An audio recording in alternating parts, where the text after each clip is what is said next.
బలపరిచాడు. అలాగే ఆ బాలకృష్ణ ఇప్పటికీ హిందూపురం ఎమ్మెల్యేగా ఉన్నాడు. ఆయనకి మంత్రి పదవి ఇవ్వకపోయినా, ఏ పోస్ట్ ఇవ్వకపోయినా సరే నారావారి నాయకత్వంలో అతను పనిచేస్తున్నాడు. వాళ్ళ అల్లుడే ఇప్పుడు లోకేష్. ఆ లోకేషే నాయకత్వం. ఇప్పుడు నారా బ్రాహ్మణి లేకపోతే అంతకుముందు నందమూరి బ్రాహ్మణి, ఆ అమ్మాయి ఆయన భార్య. వాళ్ళ కుటుంబంలో అందరికీ వాళ్ళ నాయకత్వం కంటే కూడా, అంటే బాలయ్య నాయకత్వం, జూనియర్ ఎన్టీఆర్ నాయకత్వం, ఎన్టీఆర్ నాయకత్వం, వీళ్ళందరూ వేస్ట్, లేదా వీళ్ళందరికంటే కూడా మా చంద్రబాబు నాయుడు గారు బెటర్ అని వాళ్ళే భావిస్తున్నారు. కార్యకర్తలు కూడా అదే భావిస్తున్నారు. మధ్యలో వీళ్ళు ఎవరో 10 మంది.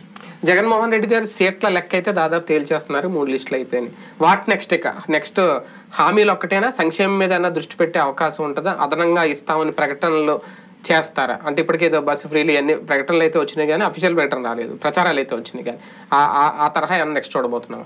మేబీ ఇప్పుడు నవరత్నాలు ఈ 5 ఏళ్లకని ఇచ్చారు. అవును, ఇవి మళ్ళీ కొనసాగిస్తానంటారా? వీటికి ఇంకో రూపాయి ఎక్కువ ఇస్తానంటారా? ఎందుకంటే చంద్రబాబు నాయుడు చెప్తే నమ్మట్లా జనం. సూపర్ 6 అని చెప్పిన జనంలో ఆ టెంపర్మెంట్ రాలా.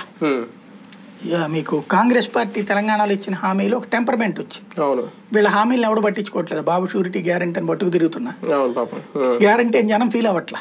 ఎందుకంటే బాబు షూరిటీ అంటేనే గ్యారంటీ లేదనే ఫీల్ చెప్పుకోవాల్సి వస్తుంది. అది గ్యారంటీ అని జనం ఫీల్ కావాలి. ఎందుకంటే ఆయన ఎప్పుడు చెప్పినా చేయడం అనేటువంటి జనాలకు బలంగా ఉంది. అది దానికి సాక్ష్యం మన ఏదైతే 2 సంపూర్ణ రుణమాఫీ, డాక్టర్ రుణమాఫీ, అంతకు మించి వేరే అక్కర్లేదు, సుదీర్ఘకాలం అక్కర్లేదు. అంటే ఇక్కడ వైసీపీలో అనేది ఏంటంటే ఆల్రెడీ ఇన్ఛార్జీలు ప్రకటించేస్తున్నారు, దాదాపు అయిపోతుంది. ఇంకా మహా అయితే 1-2 లిస్టులు వస్తాయి.